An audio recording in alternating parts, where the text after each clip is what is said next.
Chers téléspectateurs, vous avez ce type de vidéos compromettantes, envoyez-les tout de suite à la police, aux avocats et aux journalistes. Ne les gardez pas. Si tu les avais adressées à ces personnes, elles existeraient encore. Là, c'est ta parole contre la leur. Tu n'as plus rien pour prouver. Je n'ai plus rien pour prouver, mais j'ai encore quelques traces de messages au fait de mon fils parce que c'était des messages qui sont tombés dans mon téléphone. Tu sais, quand tu as Google, il y a certains messages qui sont sauvegardés. Je n'ai plus de vidéos, comme ils sont partis avec le téléphone quand ils m'ont arrêté violemment devant l'ambassade. Mais j'ai encore quelques traces du harcèlement sexuel que mon fils subissait. J'ai encore ça. D'un petit garçon qui l'écrit carrément je t'aime. Mon fils qui lui dit que mais, tu es devenu homo. Voilà les genres de messages. Si un petit garçon dit à un autre garçon je t'aime en Occident, dans le monde, ça c'est pas condamnable. Mais c'est si lorsque un adulte le dit à un mineur que c'est grave. C'est grave. Mais là, je n'ai plus pour les adultes, franchement. Mais ce que je constate, c'est que quand j'essaie de regarder les dates du groupe Argent Facile qui ont été créés, je m'en rends compte que le petit garçon même qui a créé ce groupe ne pouvait pas créer un groupe Snapchat à l'âge de 8 ans. Ah bon, d'accord. Ouais. Argent Facile à 8 ans. À 8 ans. Donc, cela signifie que c'est un groupe qui existe depuis avant que... Je vais vous donner les captures d'écran que j'ai pu avoir et vous allez tirer. Je vais juste regarder, je ne publierai pas car c'est une affaire qui est devant la justice. Donc je regarderai pour avoir des preuves de ce que tu m'expliques car le dossier, je le prends là aujourd'hui, mais je le suis depuis longtemps. Il faut dire que mon ami Jean Sobayo t'a reçu pour en parler dans son émission Le Bureau. Je suis l'affaire depuis longtemps, on aurait dû faire une émission aussi depuis longtemps, mais ce que tu souhaitais voir t'accompagner ont toujours remis. Et même aujourd'hui, si on avait attendu Emmanuel, on aurait encore remis. À un moment, il fallait que tu t'exprimes longuement sur cette affaire sur un plateau. Et je suis content de te recevoir. Je sais que ce n'est pas facile. Alors, tu m'as dit au début, avant le début de cette émission, en off, que plusieurs journalistes, que tu ne citeras pas bien entendu, t'ont interviewé, mais n'ont jamais diffusé. Oui. Combien de journalistes t'ont interviewé sur cette affaire? Les journalistes, de mon pays, j'en ai eu quoi? Du Cameroun. Du Cameroun. Qui vivaient en France ou vivant au Cameroun? 2 qui vivaient en France, un en Allemagne, je pense en Allemagne, et voilà. Et un au Cameroun, ça fait 4 même. Il y a un au Cameroun, à chaque fois qu'ils ont terminé, ils n'ont plus donné suite à cela. Et ils n'ont jamais diffusé? Ils n'ont jamais diffusé. Qu'est-ce qui t'explique pourquoi ils ne diffusent pas? Franchement, un silence total carrément. Parce que j'ai même eu à contacter les avocats au Cameroun. Et ces avocats aussi, toujours le même silence. Et voilà. Donc, je voulais aussi aborder un petit point sur ma procédure pénale, comme je vous ai parlé de la police et des violences sur mineurs qui ne sont quand même inculpés. Le 13 décembre, je suis convoquée devant un juge. 13 décembre 2024. Oui, devant un juge pour me juger après toute cette fabrication de procédures. Quand le moment arrive pour que je sois entendue, je me rends compte des petites manigances qui n'ont pas de nom. Je n'assiste pas à l'audience parce que j'étais malade au fait. Quand j'étais malade comme ça, une avocate est allée me représenter, mais que je n'avais pas mandaté. Tu ne la connaissais donc pas? Je connaissais parce qu'il y a une ONG qui m'a contacté pour me dire qu'il prenait en charge les frais d'avocat si j'acceptais venir à l'audience. Ils ont organisé à voir des journalistes lors de l'audience et autres. Ce que j'ai trouvé flou, c'est que je leur disais que j'étais malade, je ne suis pas en bon point. Et en plus, j'aimerais, comme je ne connais pas ce qui est écrit dans mon dossier, je voudrais d'abord avoir connaissance du dossier pénal comme... oui, on envoie le dossier pour le contredire, je crois bien. Voilà, justement. Ils me disent que non, le tribunal ne veut pas leur donner le dossier. J'ai dit, mais les enfants ont bien été auditionnés.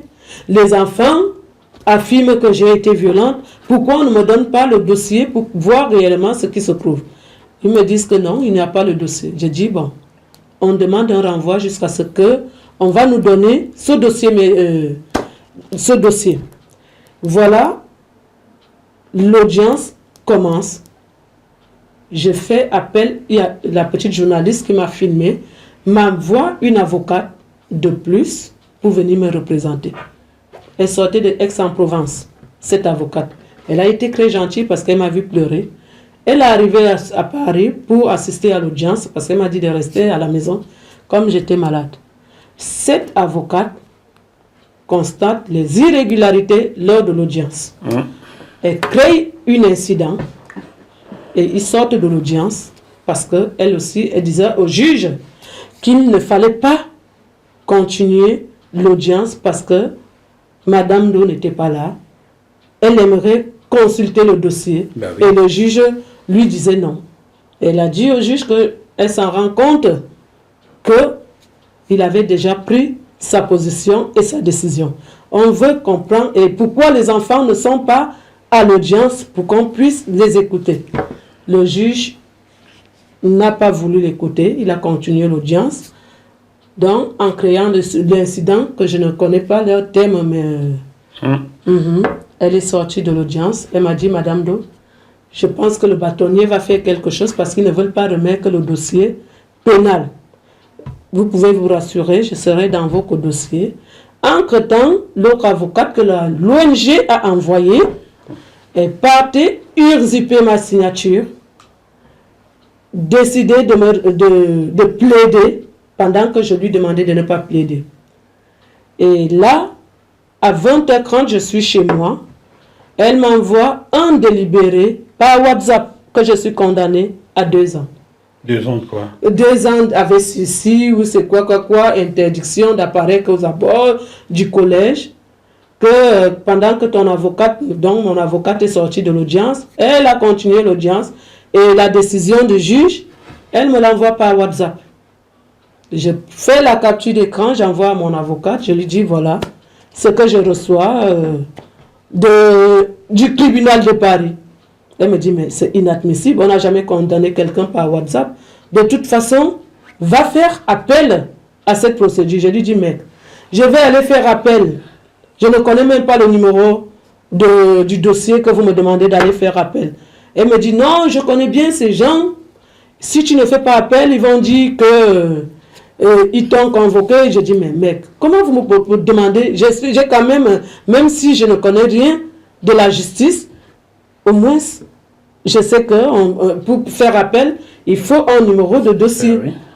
J'arrive, j'exécute ce que mon avocate me dit. Je prends les captures d'écran de la condamnation. J'arrive devant le greffe du tribunal de Paris. Ce programme vous est proposé par la Super Rap Kézanne. J'arrive devant le greffe du tribunal de Paris dans le 17e. Je leur montre.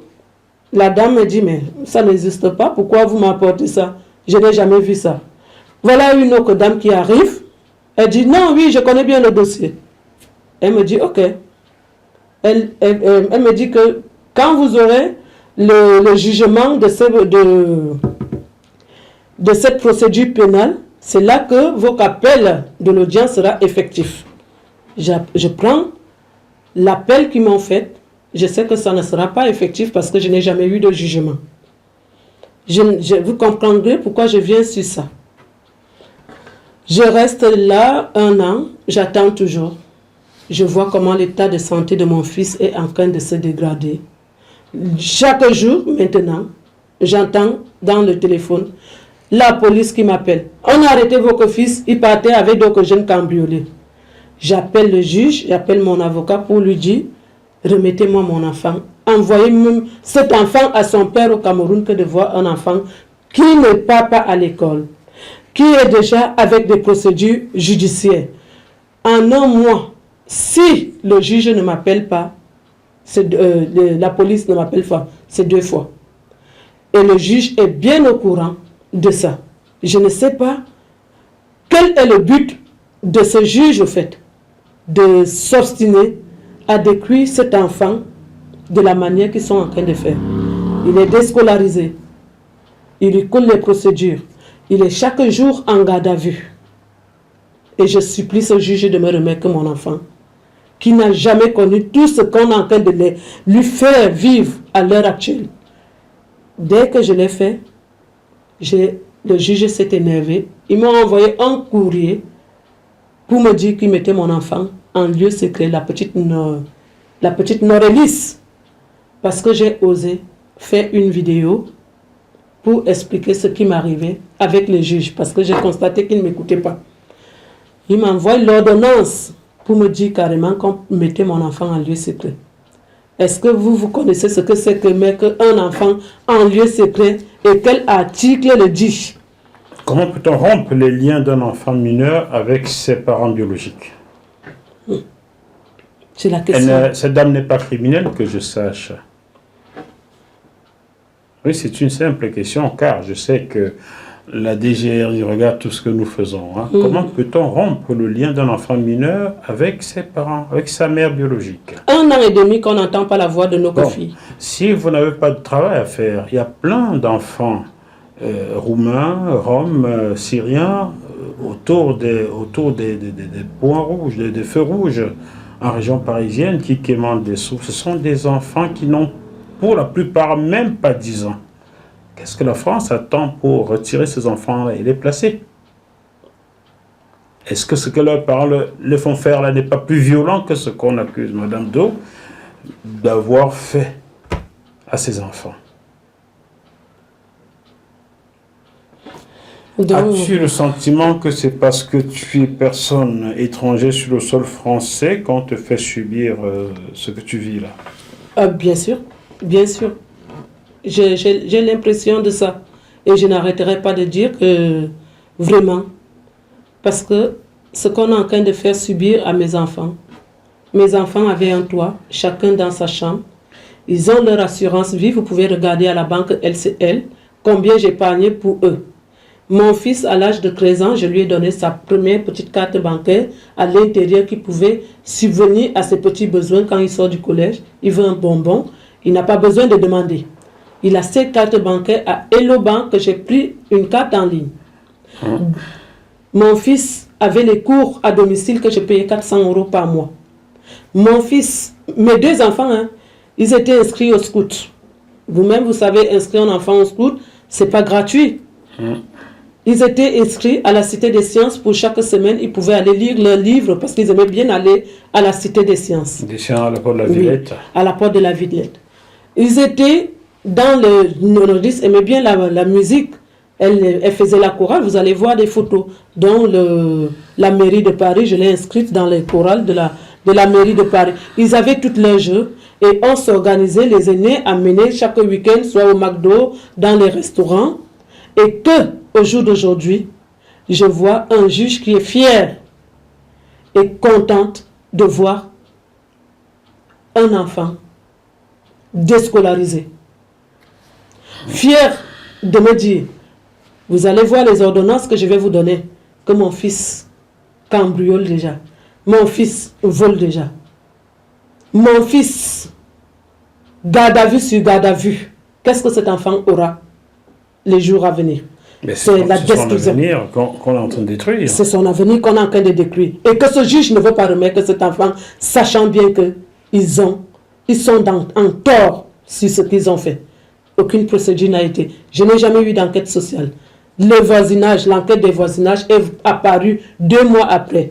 J'ai le casier judiciaire que la police a fait, numéro 1. Et l'enquête de voisinage qui m'a été envoyée. Parce que j'ai demandé mon dossier et quelqu'un me l'a envoyé en anonymat. J'ai tout ça et vous verrez ce dossier. Donc, pour moi, je me sens vraiment ce qu'on est en train de dire que subir le racisme volontaire de détruire une famille, surtout mes 2 enfants. Couper les liens à une petite fille qui n'a jamais rien demandé, mise dans un lieu secret. Et cet enfant parvient carrément à voir un téléphone. Elle fait une vidéo là où elle dit « Maman, je suis chez une dame qui n'arrête pas de me toucher quand elle me lave. C'est une pervers. » On prend cette vidéo, on donne au juge que voilà. Qu'est-ce que le juge a fait? Elle a pris l'enfant, changé de lieu de vie. Et il va lui mettre où? Là où il y a un chien. Parce que ma fille n'a jamais aimé les chiens. Qu'est-ce qu'on est en train de faire à cet enfant? Qu'est-ce que ma fille est en train de subir depuis 1 an et demi? Je constate encore également, au niveau médical, que ma fille est suivie à l'hôpital, on appelle Clouseau, sur une fausse identité. Parce que Et comment tu le sais? Parce que je suis ancrée, c'est une collègue qui voit mon enfant. Il dit, mais c'est pas l'enfant de Michel ici. Je ne vais pas... Elle m'appelle, elle me dit, je viens de voir ta fille. Je dis, non, c'est faux. Elle me dit, je te jure que j'ai vu ta fille. Elle vient d'ancrer là. Je peux venir, il me dit que non, je vais me rassurer de voir ce qui se passe. Mais on peut faire autrement. Prends le téléphone, tu appelles l'hôpital Clouseau, tu demandes le dossier médical et que tu dis que tu es la maman de cet enfant. Tu vas voir leur réaction. C'est chose que je fais. J'appelle l'hôpital Clouseau, je me présente, je dis, je suis Madame Do, j'ai mon enfant qui est suivi chez vous. Elle a été récupérée par l'ASE. Son nom ne figure pas dans ma sécurité sociale, je ne sais pas pourquoi, on l'a enlevé dans ma sécurité sociale. Je veux son dossier médical, parce qu'on ne m'a pas enlevé les droits parentaux. Le monsieur, au bout du fil, se met à bégayer.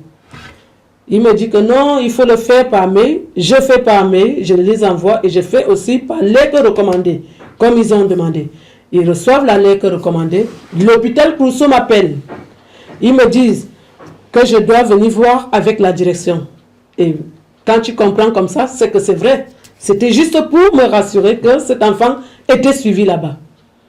L'hôpital t'appelle ou t'envoie un email ou une lettre? Ils m'ont d'abord donné un mail que je devais rédiger le courrier et le mail. Une fois que tu as rédigé le courrier, le mail, le courrier, est-ce que cet hôpital Clouseau t'a répondu par email ou par courrier? Rien du tout. Donc, de tout ça. Ça a été un coup de fil. Un coup de fil. Ah d'accord. Donc ça moi se maintenant, protège, quoi. Ils se protègent. Moi maintenant, je leur dis non, je ne peux pas vous répondre au téléphone. Je vous ai demandé les documents de ma fille, les documents médicaux, qu'il faut que je connais pourquoi l'enfant est suivi là-bas. Ils me disent que la direction revient vers moi. Je dis, je veux que la direction revienne vers moi avec par écrit. Jusqu'à aujourd'hui, ça n'a pas été fait. Et qu'est-ce que j'ai fait pour moi aussi? Je les ai dit, monsieur, bon, les conversations, la dernière conversation, je les ai dit, monsieur, est-ce que vous me permettez d'enregistrer? Et il a rapproché jusqu'à aujourd'hui. Maintenant, pour mon fils, Richie, il est venu à la maison le mois de février 2025.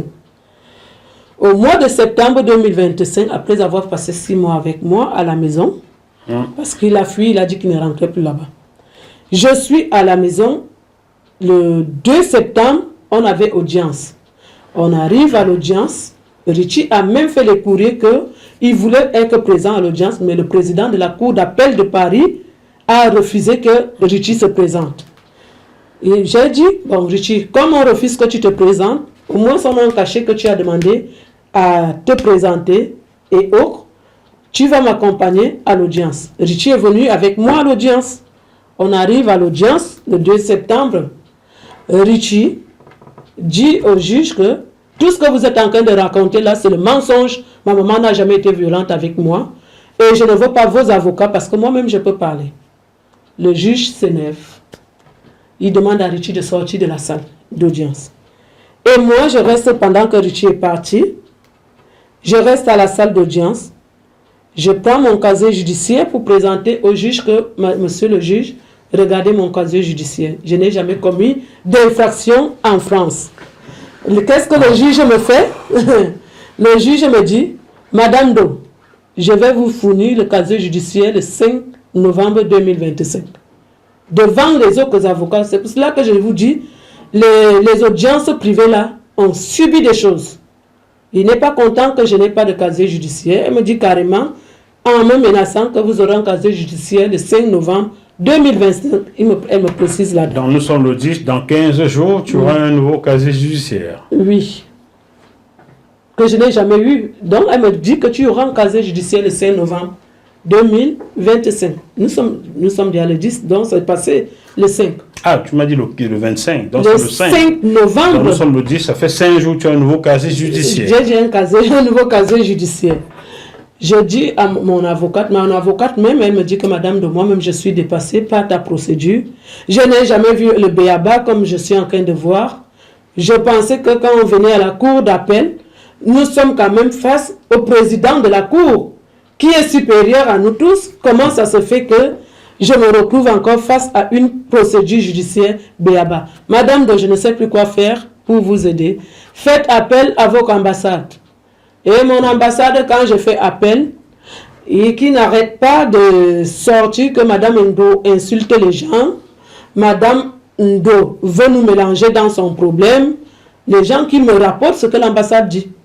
Madame Ndo, on ne veut plus intervenir.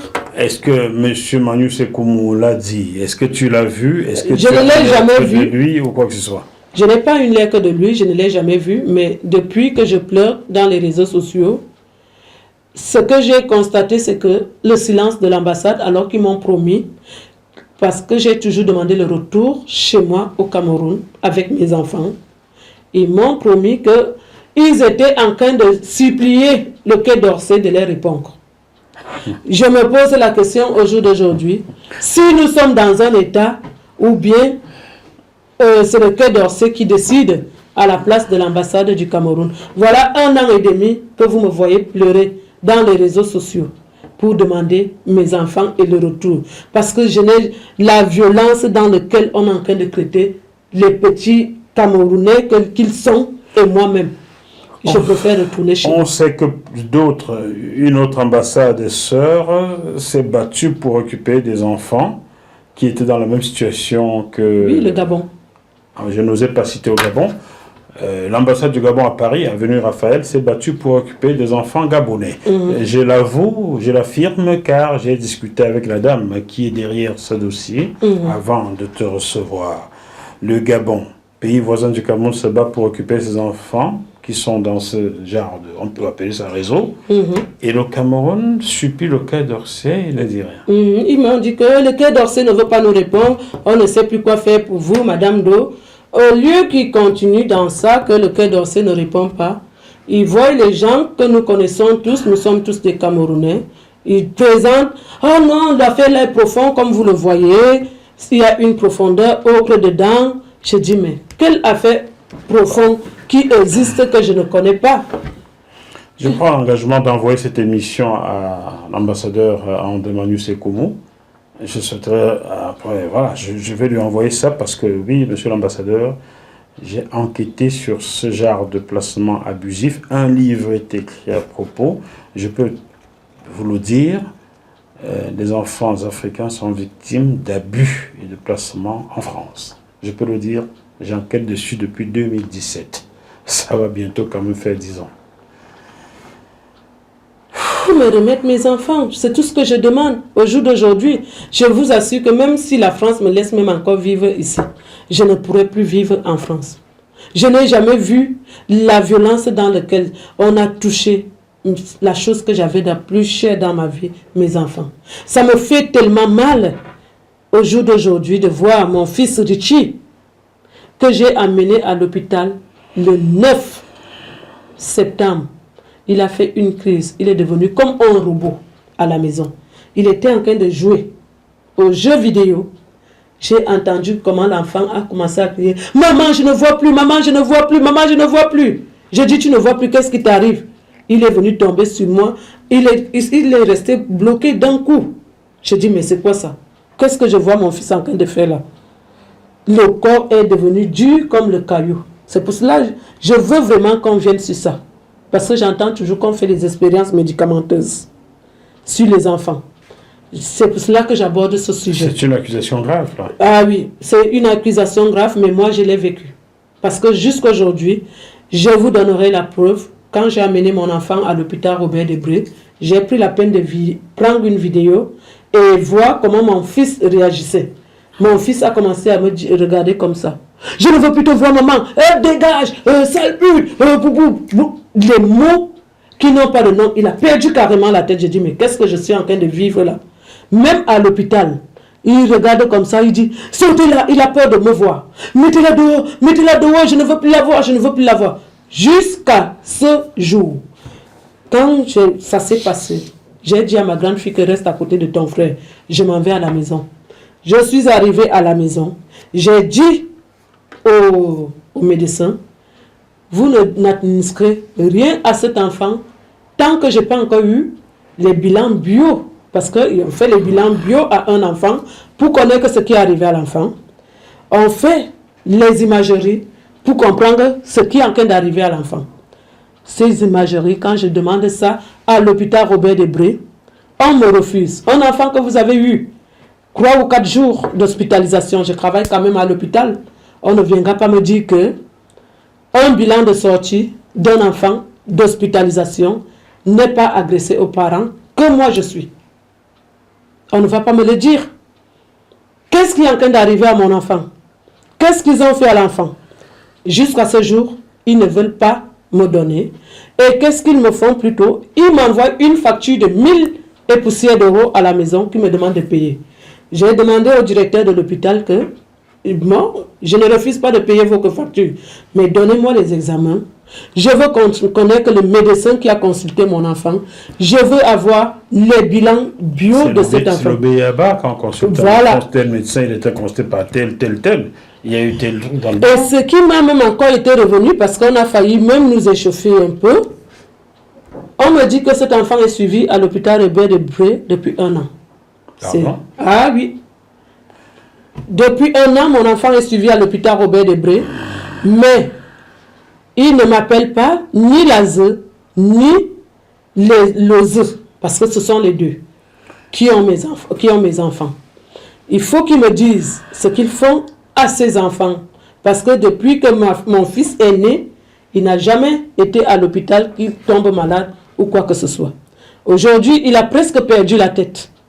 Je veux savoir ce qu'on lui donne comme traitement. Je veux savoir pourquoi ma fille, je ne la vois pas. Et pourtant, elle est suivie à l'hôpital Trousseau. Je connais bien le milieu médical. On ne viendra pas me dire. J'ai travaillé dans les services les plus durs. J'ai travaillé à la salle de réveil, au bloc opératoire, à la réanimation et dans d'autres services de médecine. Je connais ce que je dis. Remettez-moi le dossier médical de mes enfants. Parce que cette maladie que mon fils a eue et cette crise qu'il a eue, si c'était de la drogue, on allait me donner vite les résultats de la drogue. Of course. Mais un enfant qui devient comme un robot, on entend parler de MK Ultra. Je veux, dans cette émission, si l'ambassadeur du Cameroun et tous les gens qui travaillent à l'ambassade du Cameroun qui sont en train de dire c'est plus profond l'histoire de Madame Do. Je me demande jusqu'à voir le dossier médical de mon enfant, de mes 2 enfants. Même si je suis la maman la plus horrible, il n'arrive même pas à justifier que j'ai tapé mes enfants ou quoi que ce soit. Et dans les ordonnances, vous allez trouver un masquage de cohésion du dossier, parce qu'on n'entend jamais parler du groupe Agent Facile qui a mené mes enfants dans toutes les ordonnances. Je supplie les gens qui vont voir cette vidéo, qui sont dans le milieu médical, et les avocats qui verront ce dossier. J'ai tout à ma possession, parce que je peux justifier ce que je dis, et j'assume mes mots.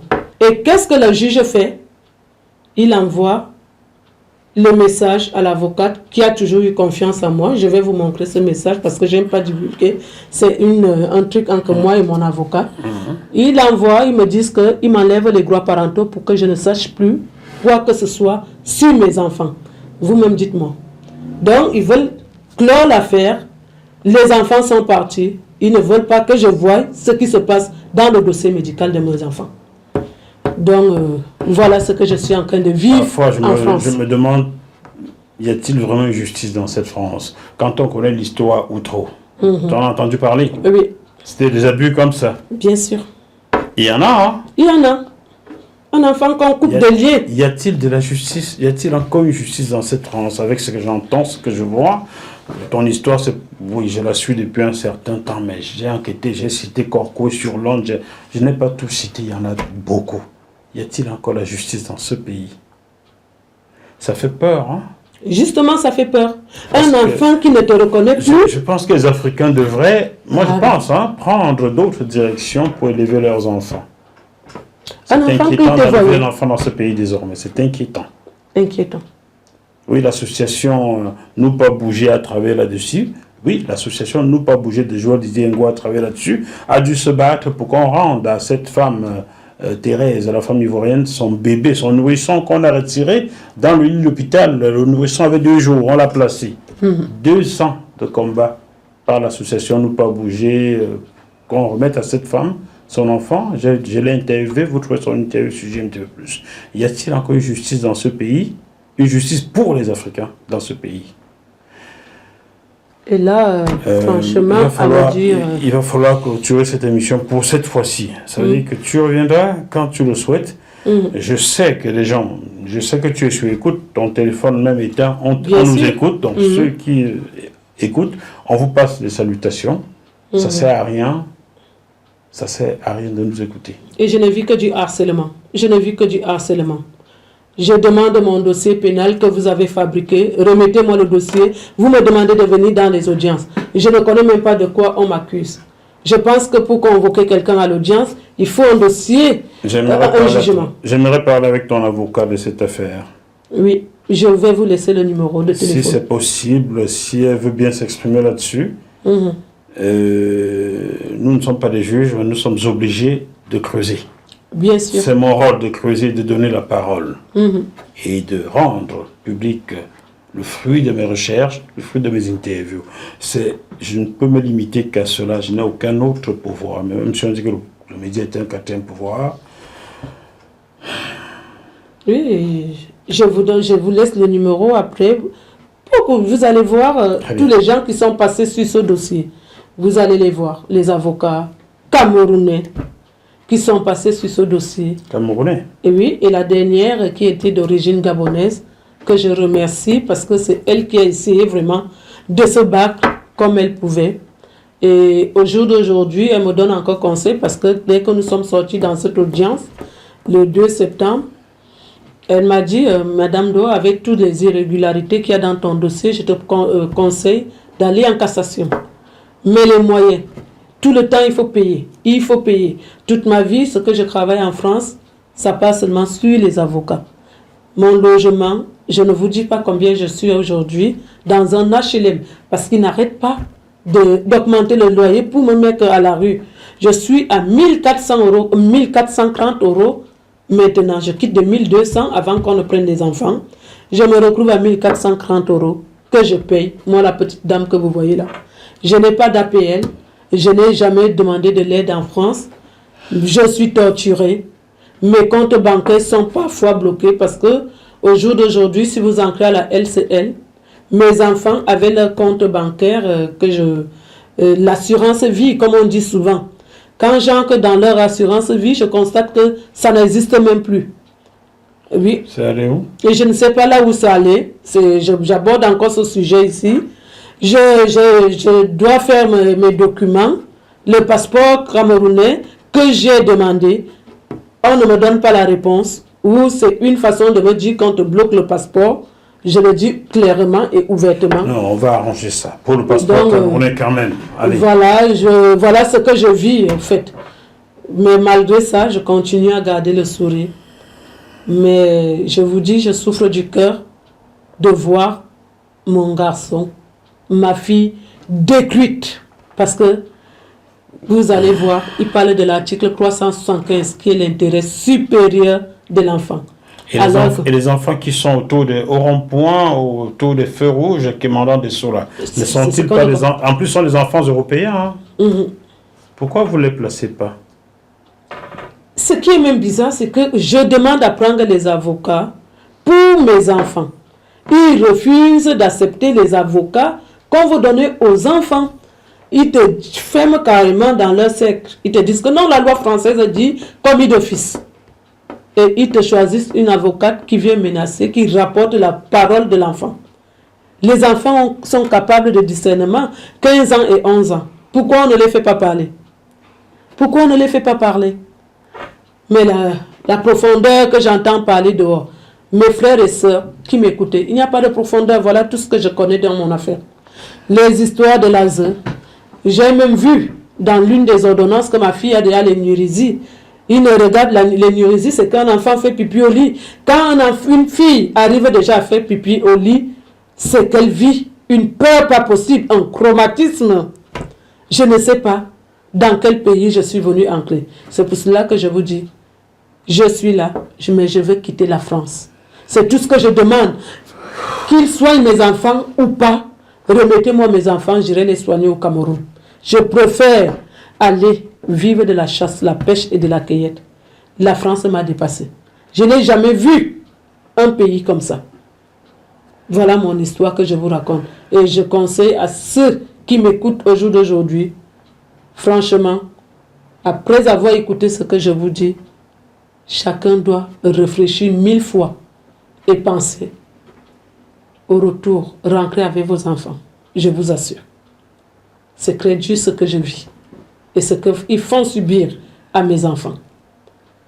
Devant mon gouvernement, 2 ans que j'appelle mon gouvernement, mais que je vois, j'ai vu le ministre des Affaires étrangères l'autre jour, M. Mbela, il était là avec Anne Hidalgo.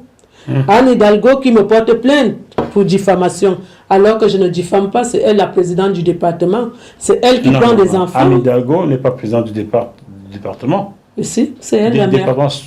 Ah, 115. 75, elle est maire du 115. Oui, c'est elle. Vrai. Vous ne pouvez pas marcher avec ces gens chaque jour, et pourtant on vous a signalé les enlèvements d'enfants camerounais. Et il n'y a pas de suite à cela. L'ambassadeur a fait un discours le 20 mai 2025 où il a parlé des placements abusifs. Mais je ne comprends pas pourquoi ce discours n'est jamais sorti dans un journal officiel au Cameroun. Je ne comprends pas. Et pourtant, c'est un fait réel. Beaucoup d'enfants camerounais sont pris. Beaucoup d'enfants camerounais. J'insiste camerounais parce que je suis camerounaise, parce qu'il y a d'autres nationalités qui souffrent de ça. Voilà. C'est tout pour aujourd'hui. Beaucoup de courage et quoi que cela m'en coûte, je continuerai à suivre cette affaire et à en parler. Car je trouve qu'il y a beaucoup d'irrégularités. Sur le peu que je sais, il y a beaucoup d'irrégularités. Et il va falloir arrêter de râper les enfants africains. Il y a beaucoup d'enfants européens, roumains autour des feux. Là. Placez-les déjà, ça fera beaucoup de monde dans les asiles. Chers téléspectateurs du Bœuf Social, j'espère qu'au-delà de l'émotion que cette émission vous a procuré, que vous avez eu le propos de Madame Do, et si vous souhaitez lui venir en aide, de quelconque manière, je suppose, on peut passer par JMTV+, et je vous mettrai en contact. On se retrouve sur ce même plateau dans quelques jours avec un autre invité pour évoquer peut-être le même sujet. J'attends de recevoir M. Sylvain Moraillon, auteur de ce livre. Voilà, c'est un écrivain français qui pose le problème du placement abusif des enfants en France. D'ici à la prochaine émission, malgré la situation compliquée, gardons quand même la banane. À bientôt. Bientôt. Merci.